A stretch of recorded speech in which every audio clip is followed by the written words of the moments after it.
Subscribe करें जहां news official YouTube channel को और प्रेस करें इस बेल आइकन को न्यूज़ से रिलेटेड सबसे पहले अपडेट जानने के लिए।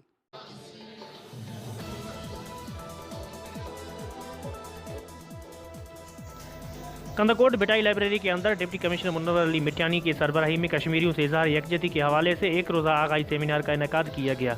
इस सेमिनार के मेहमान खास कश्मीर कमेटी के chairman Raza Atiq, IBA university director Ehsanullah Abro समेत व दीगर सेमिनार से खिताब किया।